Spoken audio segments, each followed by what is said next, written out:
Je suis très heureuse de vous savoir nombreux devant vos petits écrans afin que vous puissiez suivre votre émission Jésus-Christ ou rien. Aujourd'hui, nous recevons dans cette émission le pasteur Cass. Il est le responsable de l'église primitive. Avec lui, nous allons parler de la doctrine de l'église primitive. Bonjour, pasteur Cass. Bonjour, sœur.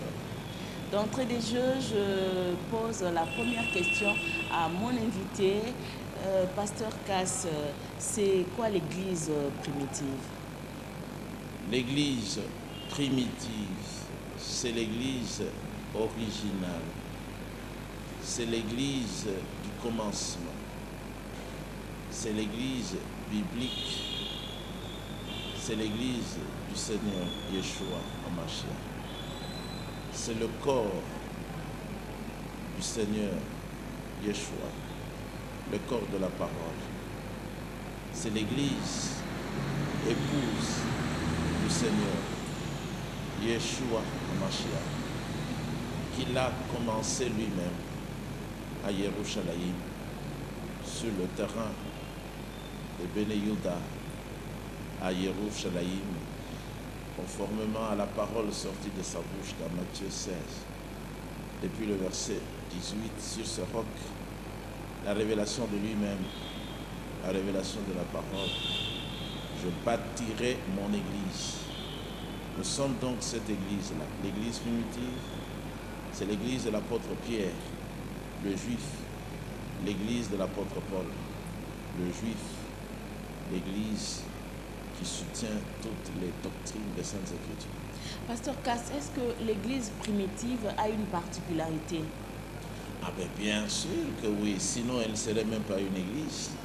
Laquelle? Sa particularité, c'est la foi totale dans la parole qui se trouve dans les Saintes Écritures, de la Genèse à l'Apocalypse. Sa particularité, c'est la révélation singulière que le Seigneur a donnée au temps de la fin pour l'achèvement de cette église. Sa particularité, c'est d'avoir accepté un homme terrestre né pour être prophète, apportant la révélation finale de toute la Bible concernant les mystères qui s'y trouvaient. William Marion Branham. Sa particularité, c'est la foi totale dans les enseignements des Saintes Écritures. Donc, vous mettez votre foi dans les enseignements de Branham ou bien dans les Saintes Écritures comme Jésus-Christ nous les a montrées? Nous mettons notre foi, comme tu le dis dans la question, dans les enseignements du prophète Branham, qui sont les enseignements tirés des Saintes Écritures pour nous ramener aux Saintes Écritures. Donc, parce que, selon l'Écriture dans Romains chapitre 10, la foi vient de ce qu'on entend. Nous, au temps de la fin, nous avons entendu la prédication, les enseignements de la vérité à travers un homme terrestre, choisi et envoyé par Dieu, un apôtre, William Marion Branham. D'après ce que le Seigneur a dit à l'église primitive, vous allez vous prêcher, vous êtes les hommes, mais celui qui aura foi, celui qui croira en votre parole, en votre prédication, baptisez-le. Donc, aujourd'hui, nous avons accompli ces écritures-là, dans ce sens que nous avons reçu, nous aussi, un envoyé de Dieu comme Pierre, comme Paul, comme Jean, comme Philippe.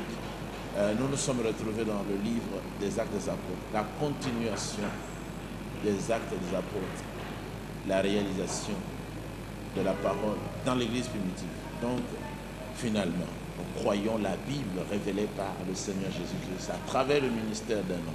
Ok. Et qu'est-ce que le prophète Branham a fait de concret lorsqu'il était sur cette terre des hommes?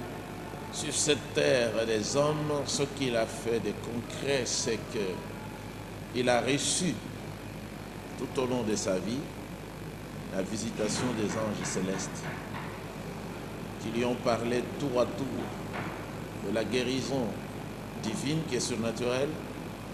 Ils lui ont parlé des miracles qui se sont réalisés. C'est pour cela qu'au travers du ministère de Frère Branham en Afrique du Sud et en Inde, surtout là où ceux de l'islam étaient plus nombreux ou majoritaires. Suite à un seul miracle d'un aveugle qui a vu, à peu près plus de 100 000 personnes mahométanes ont donné leur vie au Seigneur Jésus-Christ. En Inde, en Afrique du Sud, et un peu partout où il a été, dans le milieu des musulmans. Suite à un seul miracle authentique, Branham dit, il est rentré à l'hôtel n'ayant plus ses chaussures. Ça a été pris par les gens qui voulaient toucher, n'ayant plus quelques parties de ses vêtements, des vestes et des chemises. Tellement les gens s'est précipités sur son corps pour pouvoir le toucher seulement afin de recevoir la guérison. Qu'est-ce qu'il a fait de plus concret, plus que les miracles? Parce qu'il l'a dit, c'est la réception de cet ange que vous pouvez voir ici être dessiné dans le ciel. La nuée et la constellation de cet ange céleste qui ont visité William Branham pour l'ouverture de 7 sceaux des Saintes Écritures afin d'ouvrir la Bible et révéler les mystères tels que la sémence du sel. Les 7 sceaux d'abord. Finalement, le grand sujet qu'il a défini comme étant le grand défi de l'heure, le mariage et le divorce. Ça, ce sont des choses concrètes, très concrètes, qui caractérisent la vie mystérieuse, incomprise de William Marion Branham. Quand il était en Amérique, il avait dit aux Américains, les Africains vont revenir ici avec le même message pour vous le prêcher. Moi, je viens de là. Je n'ai pas encore 2 semaines. Nous leur avons répété. Nous avons répété aux gens qui ont écouté Frère Branham, mais qui n'ont aucune connaissance. Depuis le pasteur, en passant par les diacres et aux fidèles. Nous avons trouvé qu'on devait leur réapprendre les éléments du message. Ils n'avaient rien du message, rien de la Bible. Donc nous leur avons dit, voici ici ce que votre pasteur avait dit, que les Africains reviendront. Nous voici être revenus, d'après ce qu'il a dit, pour vous instruire. Pasteur, je ne vous contredis pas, mais la population, ou soit la population quinoise, pose la question de savoir, c'est comme si vous mettez plus l'accent aux enseignements de Branham qu'aux révélations de notre Seigneur Jésus-Christ. Non, je pense que les gens ne comprennent pas. Il faut qu'on leur explique. Je vais parler lentement. Il n'y a pas de différence entre les enseignements inspirés par Jésus-Christ à Branham et les révélations de Jésus-Christ. J'ai ici une brochure reprenant un enseignement de Branham. Mais il dit lui-même au paragraphe 5, cet enseignement est tiré des Saintes Écritures. Ce sont des enseignements cachés dans les Écritures, dans la Bible. Le ministère prophétique de l'homme Branham, par Jésus-Christ, était de ressortir des Saintes Écritures, ces enseignements enfouis, ouverts, qu'on appelle mystère, et le présenter aux élus de cet âge, afin de les rendre capables d'être d'accord avec la Bible, c'est-à-dire d'honorer la Bible, honorer les enseignements des Saintes Écritures. Ce que Branham a apporté de la part de Dieu, c'est la Bible. Donc les enseignements de Frère Branham, c'est tout à fait... Quand il prêche quand il enseigne sur le mariage et le divorce, au paragraphe 165, ici, il dit par exemple, une femme ne doit pas avoir plus d'un mari. Les 500 femmes de David, aucune ne devait avoir plus d'un mari. Mais lui, le mari David, pouvait avoir même 1 millier de femmes. Il conclut en disant, cela, c'est ainsi dit le ciel, le Seigneur. C'est ce que dit l'Écriture. Donc c'est ça qu'il est venu enseigner. Ça, c'est la révélation qu'a reçue le prophète Branham de Jésus-Christ. Ok. Pasteur, nous allons parler du mariage maintenant, comme vous l'avez évoqué. Pourquoi vous défendez la polygamie? Très belle question, très bonne question. Nous soutenons, nous défendons la polygamie parce que lui-même aussi l'a défendu au nom de Jésus-Christ. Je peux vous montrer au paragraphe 185. Il dit, pour soutenir, pour défendre cette idée de la polygamie. 185. Lui-même l'a dit aussi. Voilà. Matthieu 5, 32. Je voudrais que vous remarquiez cela pour appuyer cette idée de un et de plusieurs. Les gens peuvent le voir. C'est lui qui l'a dit. Pour appuyer cette idée de un et de plusieurs, que je Là, vous vous ai faites montré. allusion au mariage directement. Et le divorce. C'est le mariage dont il parle ici. Mariage et divorce. Il en avait déjà parlé ici en parlant de David, de Salomon. Toute la Bible, il a dit toute la Bible c'est dans la polygamie. Maintenant, il tourne la première page dans le Nouveau Testament. C'est Matthieu 5, 32. Il dit pour appuyer. Donc, nous appuyons la polygamie parce que c'est l'enseignement révélé de notre Seigneur Jésus-Christ. C'est l'Église. L'Église a un seul mari, Yeshua, et les membres de son corps, des milliers, des milliers, des milliers. Nous soutenons la polygamie parce que nous sommes invités à soutenir chaque parole de Dieu, même si ça peut blesser à gauche ou à droite.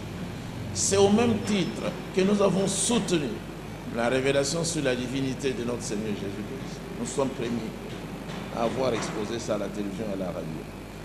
Nous soutenons cela, de même que nous avons soutenu la révélation sur le baptême d'eau qui doit se faire, non dans les titres de Dieu, Père, Fils et Saint-Esprit, mais dans le nom de Jésus-Christ. Donc, nous soutenons la polygamie au même titre que nous avons soutenu tous les thèmes enseignés par la Sainte Bible. Mais, pasteur, la polygamie, c'est plus dans l'Ancien Testament. Quand vous parlez de David, nous voyons Salomon, tout ça.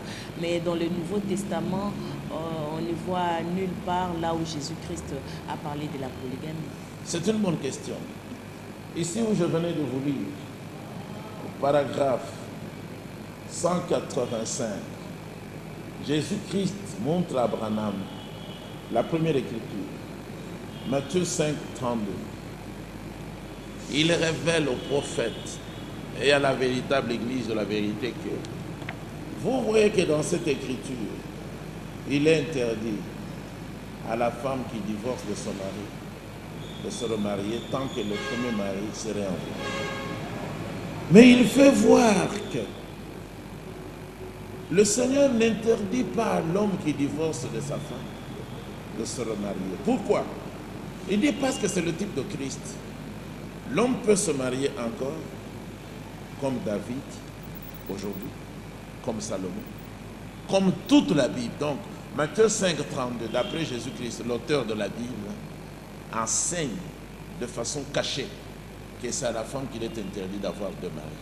Mais l'homme, lui, peut se marier encore comme David aujourd'hui, comme Salomon aujourd'hui, c'est écrit là, comme toute la Bible. Jésus-Christ a dit toute la Bible.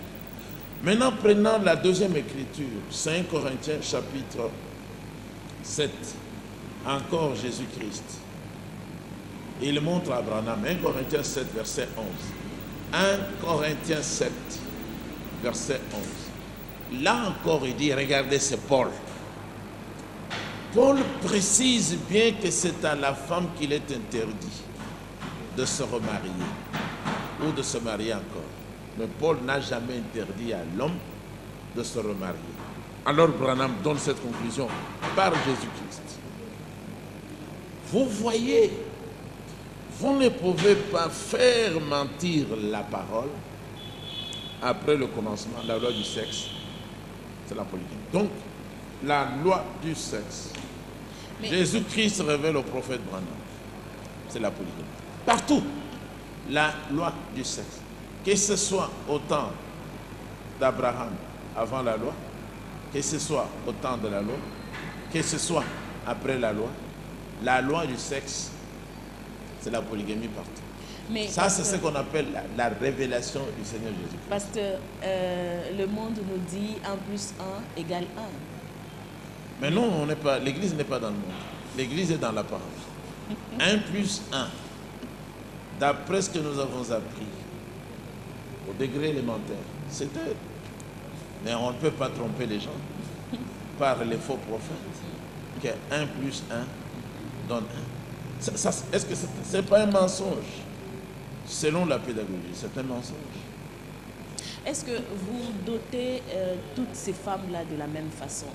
Les doter de la même façon, c'est-à-dire, ah oui, verser la dot. Oui. Mais oui, le mariage implique au départ cela.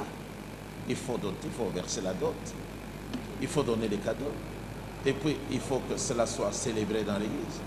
Il faut que tous honorent ce mariage, y compris les mariés eux-mêmes. Ils devaient honorer aussi leur propre mariage. Chaque femme devait porter la bague pour symboliser l'alliance dans laquelle elle est introduite. Ce sont des femmes mariées. Chacune est appelée l'épouse. Chacune est appelée la femme de l'homme, la femme mariée de cet homme. Mais comment William Branham a défendu aussi le divorce? Parce que dans la Bible, on voit quand même qu'il y a un passage qui dit que personne ne sépare ce que Dieu a uni. Mais Branham l'explique ici dans Mariage et divorce. Il dit, il est bien dit là ce que Dieu a uni. Mais il n'est pas interdit de séparer ce que Dieu n'a pas uni.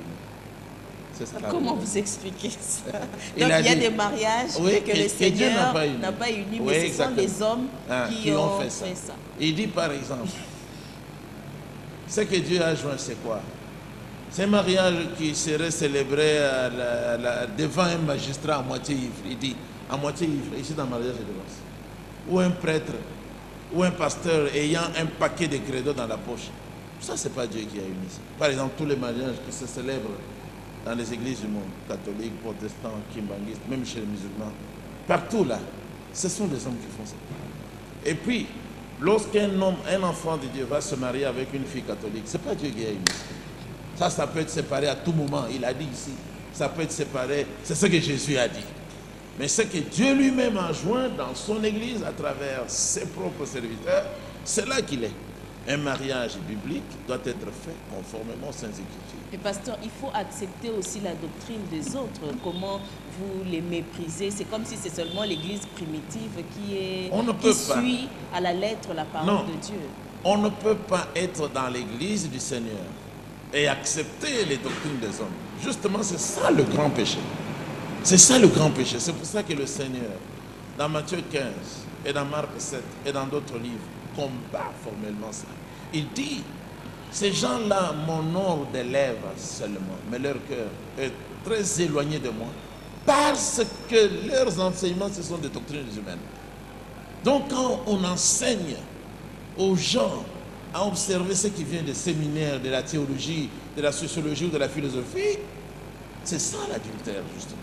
Ces gens-là n'ont aucune possibilité de connaître Dieu, de naître de nouveau, d'être sanctifiés, ni d'être baptisés. Ils n'iront pas. Pourquoi? Parce que leurs maris sont des hommes, sont des sociologues, ce sont des mathématiciens. Et ils acceptent des choses du monde, au lieu d'accepter la sémence de Dieu, pour arriver à mettre au monde les enfants de Dieu. C'est ce qu'il dit ici.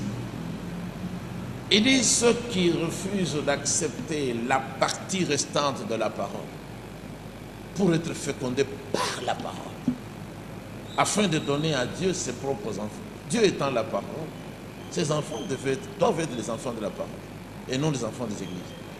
Donc à ce moment-là, on a éloigné les enfants de Dieu qui devaient être leur père. Vous entendrez ces gens-là dire, moi je mourrai catholique, moi mes parents étaient des protestants, je resterai ici. Au lieu d'être enfants de la parole. Alors, si nous avons les enfants de la parole, ils soutiendraient la parole. Ils combattraient pour la parole. Ils aimeraient la parole. Nous sommes allés à Jefferson, dans l'assemblée des frères Branham. Mais nous avons vu qu'on a éloigné les gens du message. Nous leur avons dit, regardez ce que les enfants des frères Branham ont fait. Aucun n'a essayé de revivre pour dire, allons-y, allons combattre ensemble. Récitons, c'est quoi? Branham dit, ils ont été habitués à vivre comme ça, comme des morts. Vous ne pouvez pas dire à un béton, bouge, bouge. Il ne bougera pas. C'est du béton.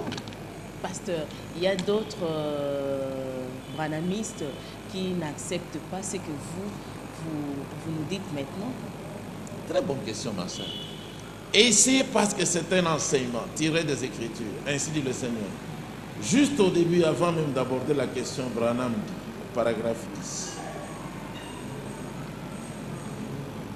Nous nous rendons bien compte, en faisant cette déclaration, qu'il y a des gens peut-être, même une seule personne, qui s'y accrochera, comme si c'était une question de vie ou de mort. Vous n'avez pas vu ça, ni à Brazzaville, ni au Cameroun, ni en Côte d'Ivoire, ni en France, ni en Amérique, mais au Congo, à Kinshasa. Vous avez vu ça. Il y en a beaucoup parmi vous ici qui s'en iront en croyant. Ceux qui sont avec nous ici, ils croient. Au Congo, Brazzaville, ils sont là. Au Cameroun, ils sont là. En France, ils sont là. Mais ils sont seulement avec nous. Peut-être qu'ils ne croiront pas, ce sont ceux-là. Mais Branham dit, ils sont ici. Ici où? Devant lui. Et nous les avons vus aux États-Unis. Ils sont ici. Non. Donc ce sont des enfants de Branham. Ceux-là suivent les enfants de Branham. Ils se sont perdus. Mais bien sûr, ils sont perdus. Ici même, Branham dit au paragraphe 50, quand il a lu l'écriture, il dit il y a deux pensées. Il y a deux pensées. Parce que selon eux, ils disent que Branham n'avait qu'une seule femme. Oui, je vais vous lire ça. Branham dit ça au paragraphe 50, ici. Si c'est ainsi, nous avons deux écoles de pensée au sujet du mariage et du divorce sur la terre. L'une dit qu'un homme ne peut être marié qu'une seule fois. Ça, c'est eux tous, depuis les catholiques, sauf les musulmans. À moins que sa femme ne soit morte. C'est une des questions. Mais si vous suivez cette voie-là, vous passez par-dessus bord des Écritures. Vous êtes perdus. Donc maintenant que tous ceux qui nous suivent comprennent ce qu'il a dit, tous ceux qui enseignent la monogamie sont perdus. Là, ça n'engage que vous, pasteur. Le prophète aussi. Moi, je répète le message. Bon, et moi, ce message vient de Jésus. Je veux savoir, est-ce que c'est le Christ lui-même qui vous a parlé ou bien c'est Branham? Parce qu'il y a des pasteurs qui disent que j'ai reçu la révélation parce que j'ai vu mon prophète, soit j'ai vu Jésus-Christ en vision ou en... Très bien. Maintenant, regardez encore. Tout est ici, hein, ma soeur. Je dis ceci maintenant, afin que les serviteurs, c'est-à-dire le frère Pierre et tous les autres serviteurs, le comprennent bien. Cela s'adresse uniquement à ceux qui suivent le message. Pas tous les branhamistes. Oh, êtes-vous heureux? Moi, depuis que je crois ça, je suis très heureux. Je vous ai dit quoi? La vérité. Quoi? La vérité. Ici encore. La vérité. Non, ici. Ainsi dit le Seigneur. D'un bout à l'autre. Donc c'est le Seigneur Jésus-Christ. Votre émission a une bonne appellation. Jésus-Christ ou rien. Mais sur la terre aujourd'hui, j'aimerais dire à tous, le vrai Jésus-Christ, c'était le Jésus de Branham. Le vrai, le réel là, la personne, l'homme, l'être de Jésus-Christ. C'était seulement celui qui était avec un homme américain appelé William Marion Branham. Merci, pasteur. Là, vous ne m'avez pas répondu. Je venais de vous poser une question. Lui-même, en avait combien? Tu n'as pas posé de question. J'ai répondu à la question que tu as posée. Ok, d'accord. Lui-même, il a connu deux femmes à tour de rôle, d'après ce que je viens de vous lire. Il a épousé la mère de Billy Paul, que le Seigneur a supprimé de la terre, parce qu'il ne voulait pas que son mari aille travailler avec les Noirs, alors que Dieu l'avait envoyé pour travailler avec les Noirs. Et puis il a épousé la mère de tous les autres enfants. Quand il a donné le sujet ici, c'était 8 mois avant l'accident qu'il a emporté. Mais il voulait avoir 5 femmes. Il a dit dans Abraham, restauré. Il a dit, moi, William. Ok. Et vous-même, vous en avez combien? On peut savoir. Question de curiosité. Je me suis marié à plusieurs femmes, mais il me reste pour le moment 6. Je me suis marié à plus de 6, mais il me reste pour le moment qui sont avec moi 6. Et pasteur, comment vous réagissez lorsque certains serviteurs de Dieu vous critiquent? Vous vous sentez comment? Je me sens très bien parce que ça me montre et je me réjouis comme Jésus-Christ dans Matthieu 11. Je te loue, Père céleste, Seigneur du ciel et de la terre, de ce que tu as caché ces choses à tous les prédicateurs dans le christianisme, soi-disant, et de ce que tu les as révélés aux enfants qui sont avec moi. Oui, Père, je te loue parce que tu l'as voulu ainsi. Donc, quand ils nous critiquent, ça nous réjouit parce que nous voyons que Dieu ne les aime pas. Il nous aime nous. Et ici encore, Branham a dit à tous les prédicateurs, quand vous recevrez cette bande, j'ai confiance que vous ne critiquerez pas ça. C'est comme ça que j'enseigne. C'est au paragraphe 7. Quand ils critiquent la parole. Ils critiquent le Seigneur. Ok. Quittons le mariage maintenant. Vous prêchez quand même sur tous les thèmes des Saintes Écritures, à part le mariage. Oui. De la Genèse à l'Apocalypse. J'ai répondu à quelques questions hier à Télé 50 sur le conflit qui se passe en Israël. Mais pour avoir dit que Israël qui se trouve en Israël, dans le pays d'Israël actuellement, c'est le même Israël qui était dans ce pays avec l'homme appelé Jacob, serviteur de Dieu, dont le nom a été changé en Israël.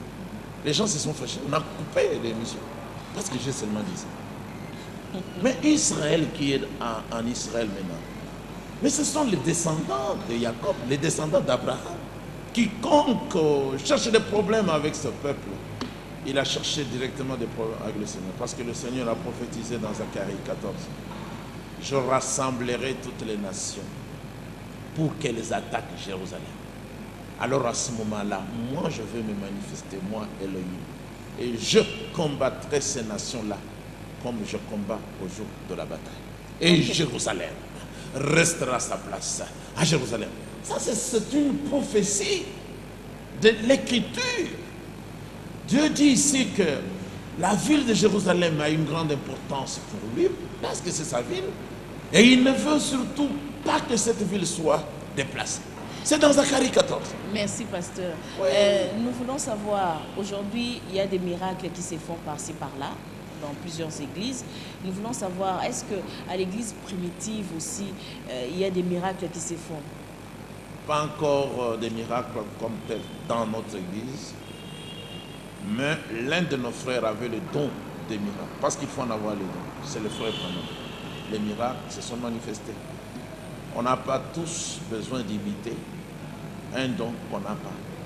Et il nous a appris à travers son message, par révélation, que le diable peut chercher à imiter n'importe quel des dons du Saint-Esprit. Mais ne le faites pas. Voyez d'abord le message et avant l'enlèvement, Dieu va faire ces choses. Mais attendez, il faut avoir la patience, sinon vous allez commettre du Donc vous vous contentez seulement des miracles qu'a fait le mais oui, frère mais Branham. nous nous contentons de ce que Dieu nous a donné. Mais ceux-là qui souffrent aujourd'hui, qui ont besoin de miracles, il y a quand même des Non, malades. ça, dans les- ils n'ont pas besoin de l'église. miracles, ils ont besoin de la guérison. Mais Pas de miracles. oui, la guérison, comment? Nous Aller à prions. l'hôpital. Nous prions prier. pour les malades. Oui. Mais Branham aussi, il allait à l'hôpital. Quand il avait mal à la gorge, comme moi. Mais il allait se faire examiner chez le médecin. Moi aussi, je vais à l'hôpital. Oui, parce que Mes enfants, je les amène on prie, mais je les amène à l'hôpital. Il faut être juste. Et Branham nous a appris que Dieu guérit par la médecine. Et la médecine, là, la guérison qui s'obtient à travers la médecine, c'est la guérison divine. Il a dit, chaque guérison est toujours divine. Chaque médecin consciencieux le sait. Le médecin assiste le malade, mais c'est lui qui guérit le malade, c'est le Seigneur. La guérison est divine.